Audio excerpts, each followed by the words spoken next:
Ladies and gentlemen, please be upstanding for the President of the Republic of Indonesia, His Excellency Prabowo Subianto.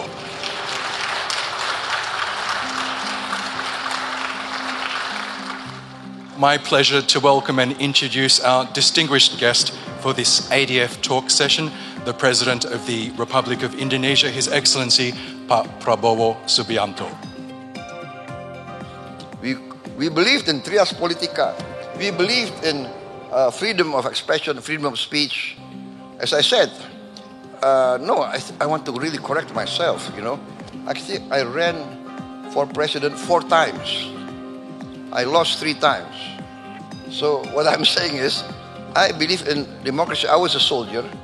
I was a general. At one time, I commanded the strongest military force in Indonesia. And then I was told to step down. Presiden Prabowo Subianto menghadiri Antalya Diplomasi Forum ADF di Turki pada tanggal 11 April 2025. Forum ini menjadi agenda penting dalam rangkaian kunjungan Presiden Prabowo ke Turki. Presiden Prabowo hadir dalam sesi pembukaan ADF, di mana Presiden Turki, Recep Tayyip Erdogan, memberikan pidato sambutan dalam acara tersebut. Selain itu, Presiden Prabowo juga menjadi pembicara dalam sesi ADF Talk. ADF tahun ini mengusung tema diplomasi sebagai upaya untuk mencapai keseimbangan di dunia yang semakin terfragmentasi. Forum ini memberikan kesempatan bagi para pemimpin dunia untuk berdiskusi dan mencari solusi atas berbagai tantangan global. Setelah menghadiri ADF, Presiden Prabowo akan melanjutkan perjalanan ke Kairo, Mesir untuk agenda kunjungan lainnya. Good afternoon, ladies and gentlemen, Ibu dan Bapak yang terhormat, and welcome. Hoş geldiniz, selamat datang. I'm Oscar Surbakti, a news and business presenter at TRT World. I hope you've been enjoying the Antalya Diplomacy Forum so far. It is now my pleasure to welcome and introduce our distinguished guest for this ADF talk session, the President of the Republic of Indonesia, His Excellency Pak Prabowo Subianto. Prabowo Subianto became Indonesia's 8th president in October 2024 after winning the presidential election earlier that year. A former military general and businessman, he received an international education before graduating from the Indonesian Military Academy in 1974 and quickly rose through the ranks of the Army's elite special forces. Transitioning to politics, he co-founded the Gerindra Party in 2008 and ran for president twice before he was appointed defense minister in 2019. 3 times, oh, I'm sorry. As leader of the world's 3rd largest democracy, Prabowo Subianto is committed to strengthening Indonesia's sovereignty, driving economic development, and navigating complex geopolitical challenges, all while drawing on his extensive experience and deep commitment to his nation's future. Bapak Presiden, selamat datang dan terima kasih telah bergabung bersama kita. Mr. President, welcome and thank you so much for joining us. Now, before I ask you my first question, Pak, I just wanted to mention that this holds a special significance for me as an Australian with Indonesian parents from the Karo Highlands in North Sumatra. So on their behalf, I would just like to say Mujua Jua, which is the warmest greeting that you can give in the Karo language.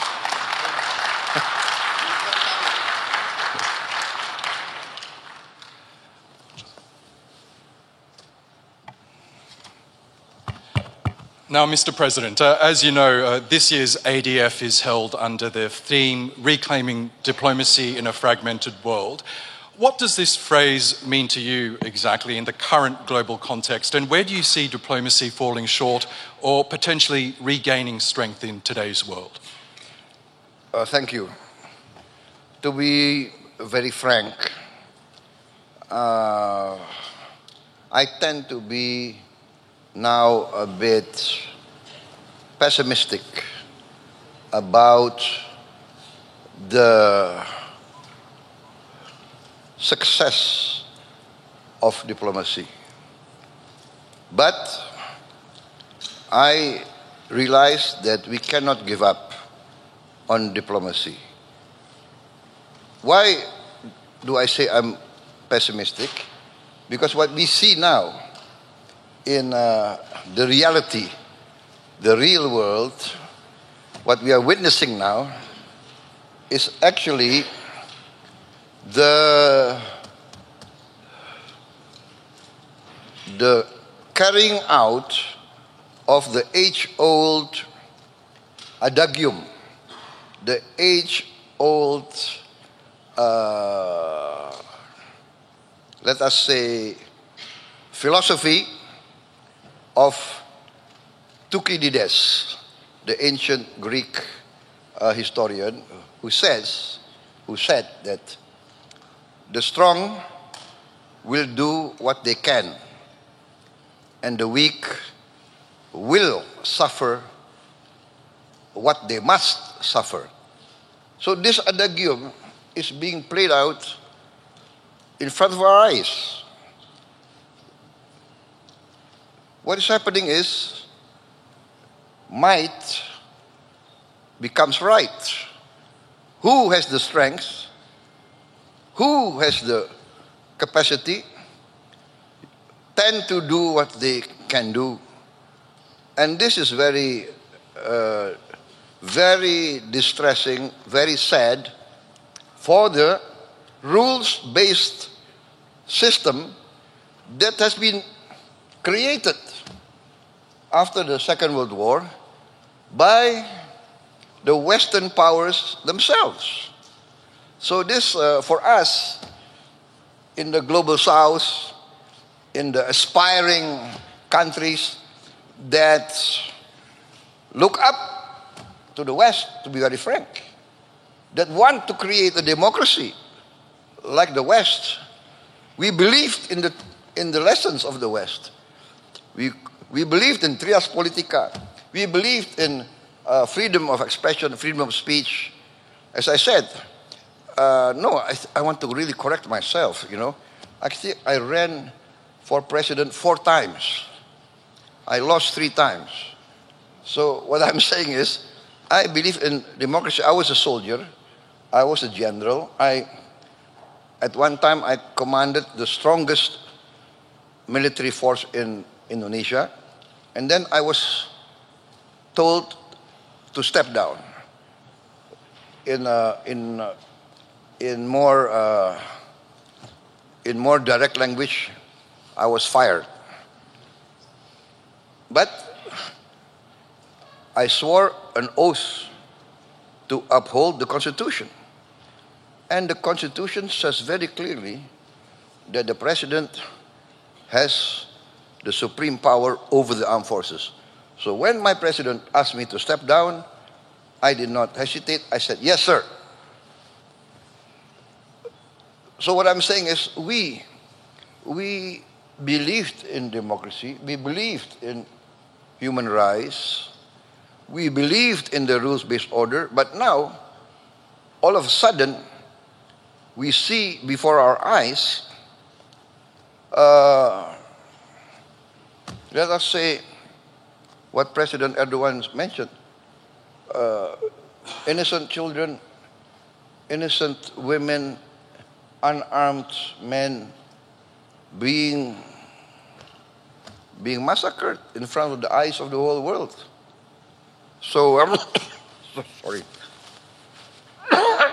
Sorry. So, this is what I say. I do believe diplomacy is the only way, the best way. But I tend to be a bit sad. What this means is, now every country has to prepare for the worst. This will take resources from us needed to eradicate poverty and eradicate hunger. Now we have to invest in a strong defense because we don't know what's going to happen next month, next week. So this is a bit saddening, actually. But yeah, if you want to ask me, I say that we have to go through diplomacy, but many countries now are assessing, I think, and are preparing for the worst. Preparing for the worst. Thank you. Well, Indonesia, as we know, is known as a strong advocate for a more just and balanced global order. It sounds like you want to carry that tradition as well. From your perspective, what would an ideal global order look like? Well, actually, we already have the format. We have the United Nations. We have many institutions which are doing great work. The WHO, many, the UNICEF, the FAO, the Food and Agriculture Organization, they're doing very, very great work, overcoming hunger, so we do have a format.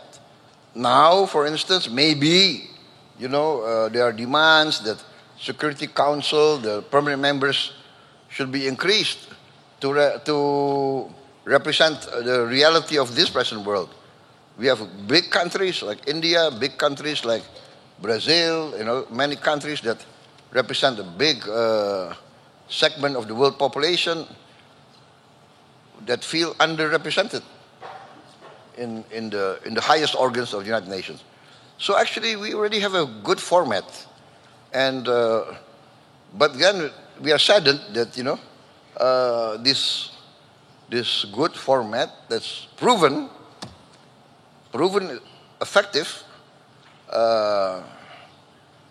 bringing down diseases, saving hundreds of thousands of lives everywhere,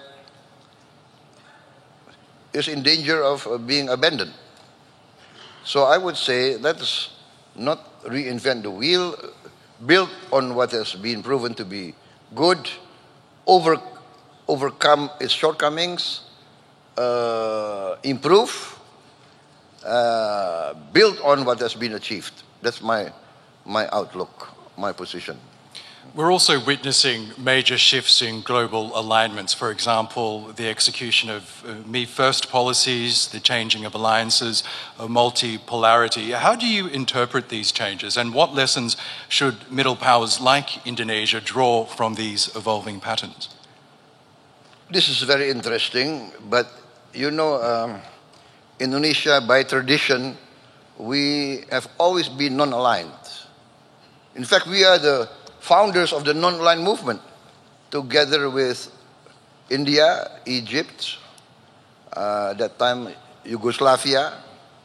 So we are the first founders of the non-aligned movement, and by tradition, every Indonesian government has to maintain this tradition. Otherwise, we will lose popular support.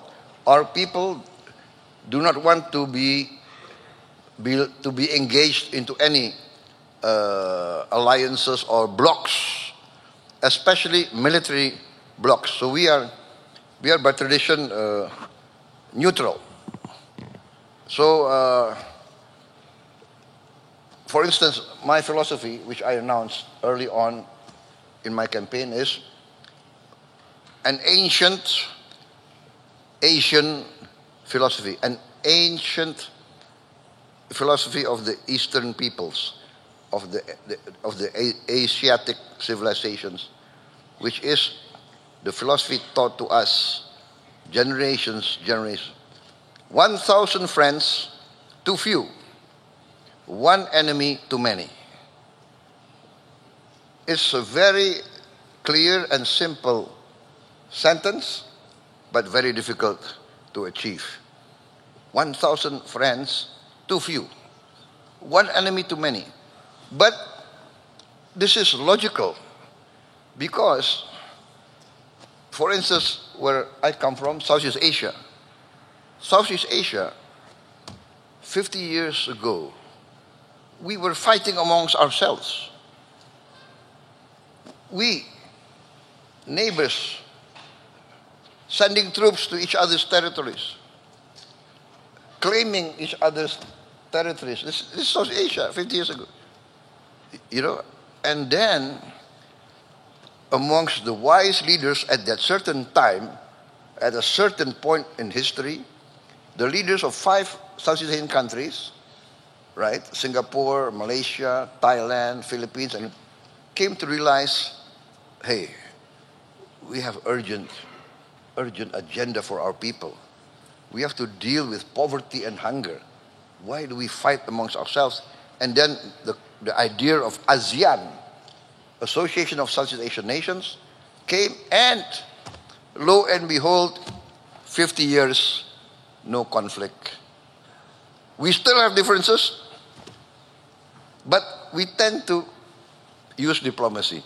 We tend to talk and talk and talk, and sometimes talk, is very tedious, but better talk than fight. That's our position, And that's the Asian tradition.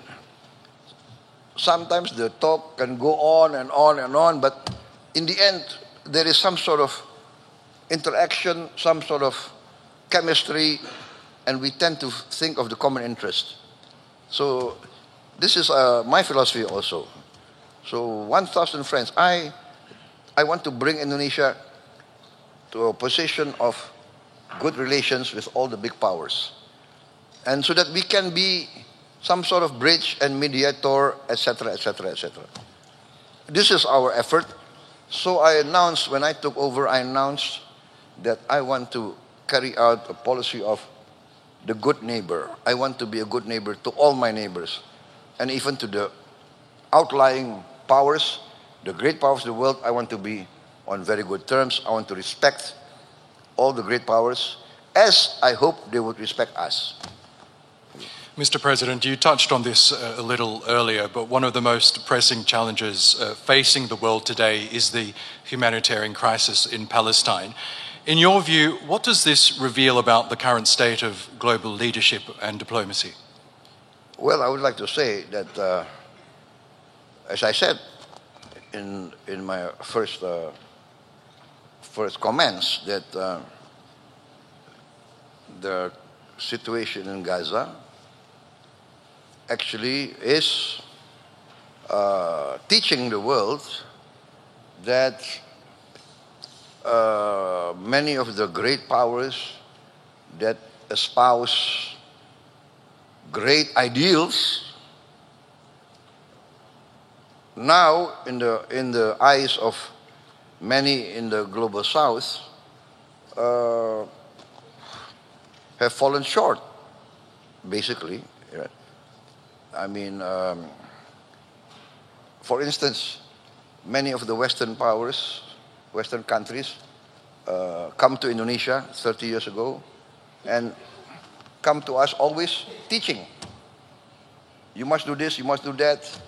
Human rights, you're not very good in human rights. You're not too democratic. Always come and teach us. And we follow them. We follow them. And then, now we see that you come to us, you teach us human rights, but when you see flagrant violation of human rights in front, every day, every night, on television, many of those who come to teach us, they keep quiet. So this is saddening, but it is a waking up. It makes us wake up. Oh, so that's it. You tell us, we must do this, we must do that, we must do this. And then you violate, or you keep quiet, or you accept these violations. How can a 6-year-old boy or girl be guilty of anything? How can an armed mother be bombed and lose their house and lose everything?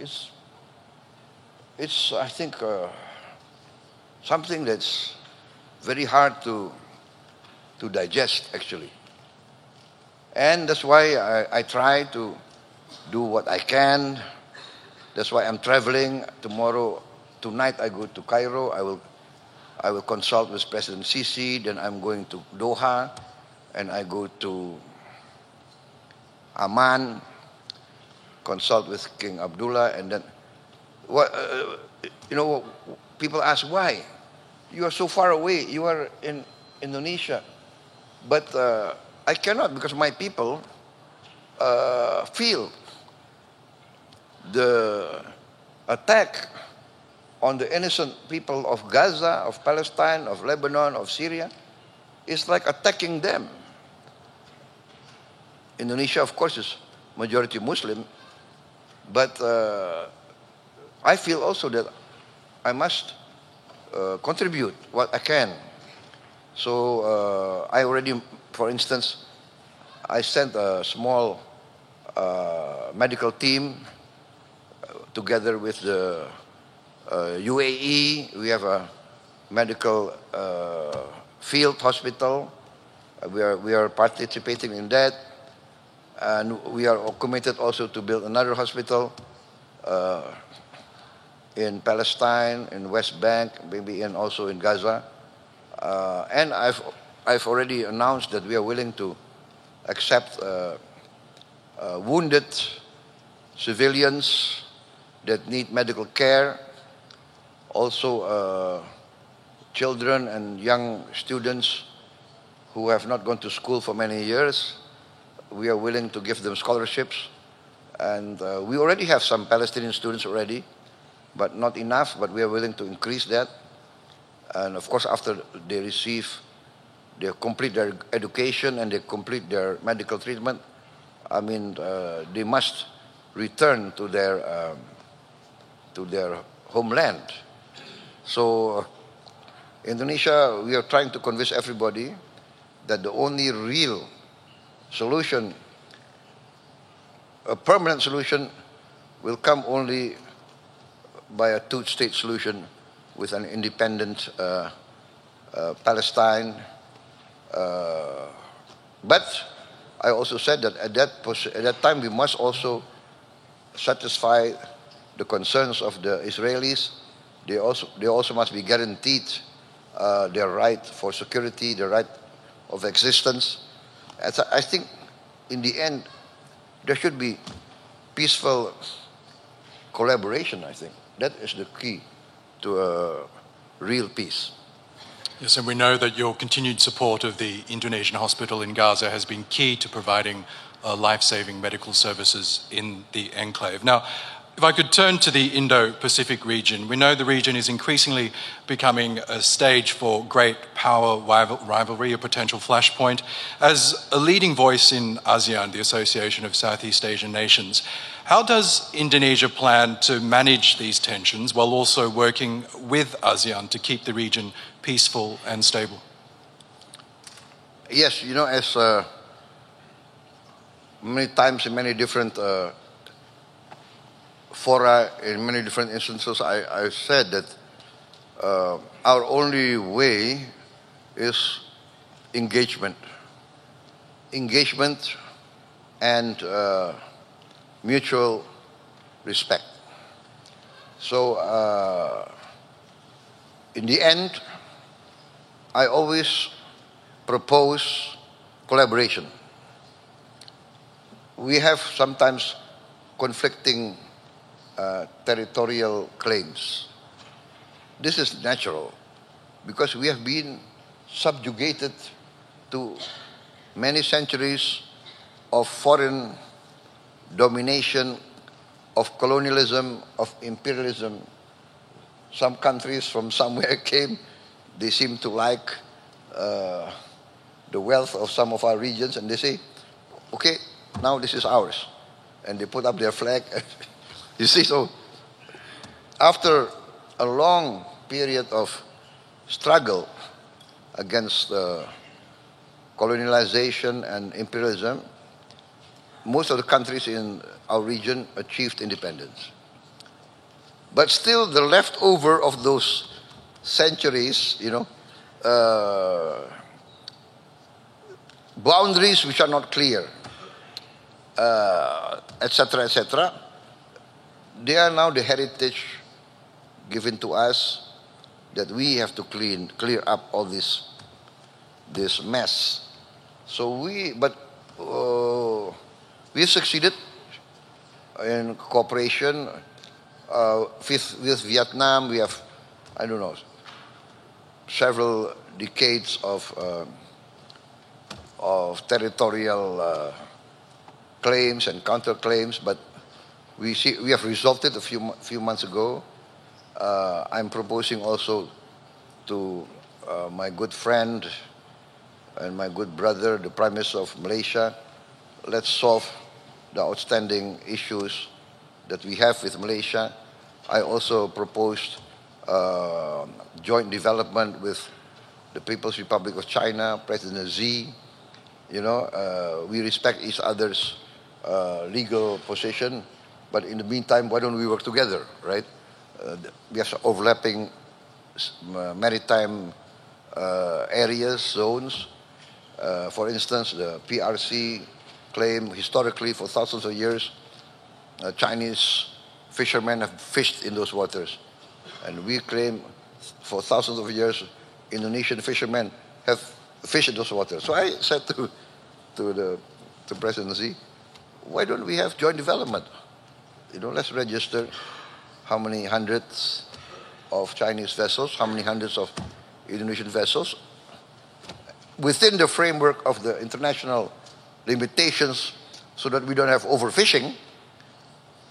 Let's give licenses and everybody benefit. So I told everybody that 100% of zero is zero. So might as well work together in the meantime. And President Xi agreed. In fact, he agreed very fast. I proposed this to the Vietnamese. I proposed this to the Malaysians. So this is my approach. Let us work together to achieve common prosperity. Every race, every country, every religion in the world aspire to the same thing. Life, liberty, the pursuit of happiness. Everybody needs the basics. Prosperity, there is no prosperity without peace. So this is my approach. Now, becoming president was a hard-fought battle for you. You pointed out that you contested several elections before finally winning last year. Now that you are leader, what is your vision for Indonesia, a nation of more than 280 million people, highly educated? What do you hope to achieve in your time as president? Number one, I have to safeguard the nation's wealth, our natural resources, our wealth must be safeguarded to protect it and to make it useful for future generations. That's at most, because without the resources, then it's very difficult to achieve prosperity.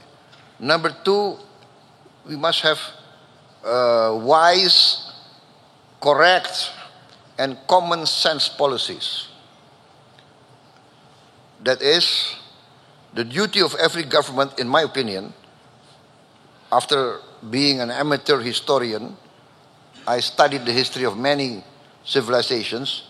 The key to every country's well-being and independence is the ability of every country to guarantee food for its people, food security.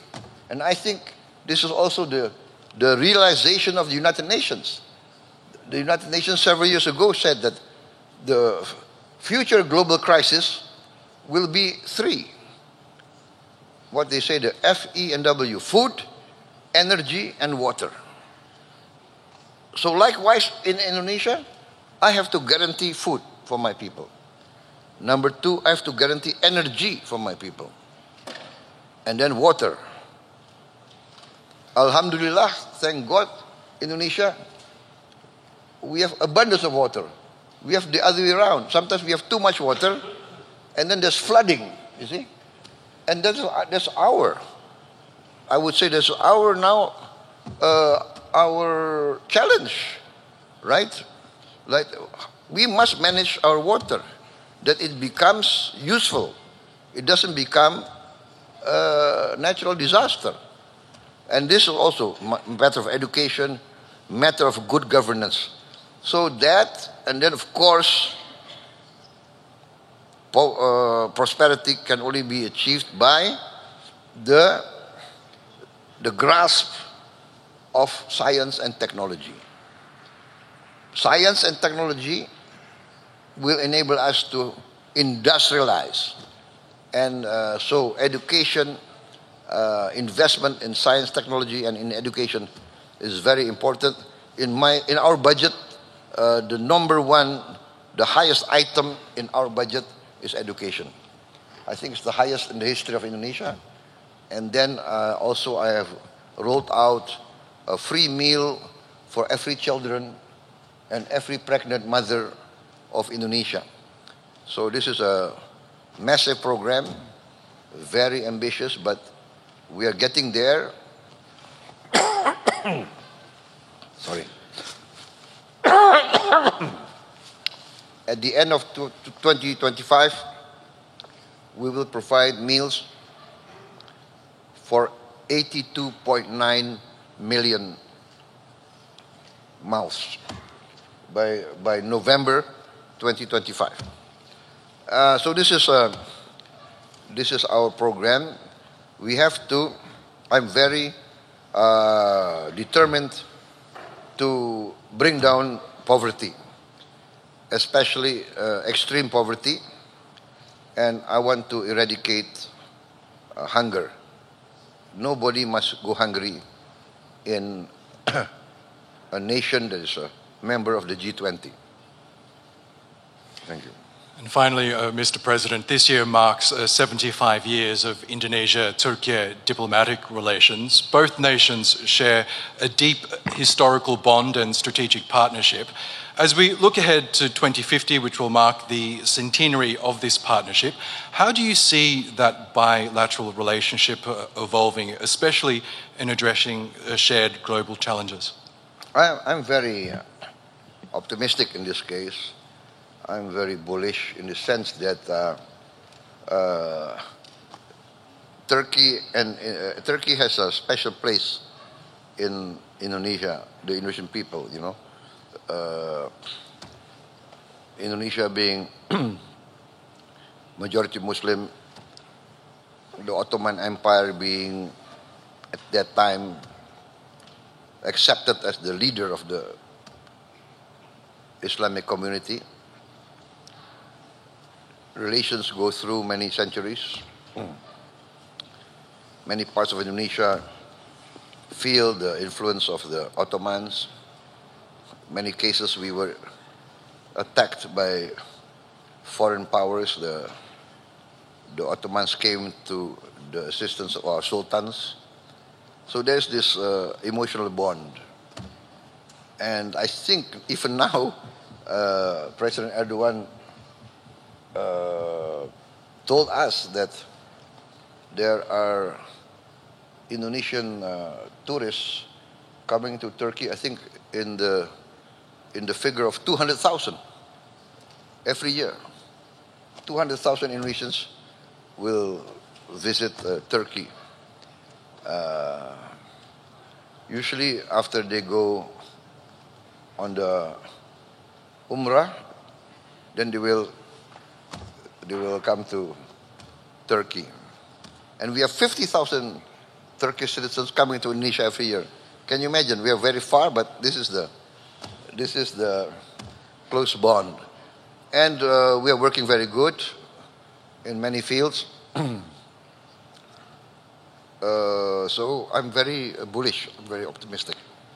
I can also attest that many Indonesian citizens now call Turkey a home and have set up delicious Indonesian restaurants in Istanbul to my benefit. So that's a great way of ending You are this living discussion. here? In Istanbul, yes, I am, sir. Yes.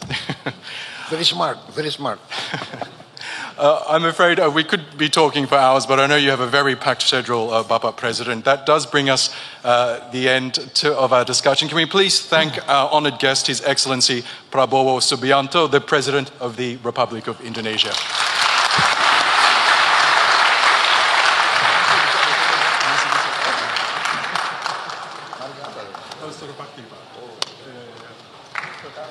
Ya, benar.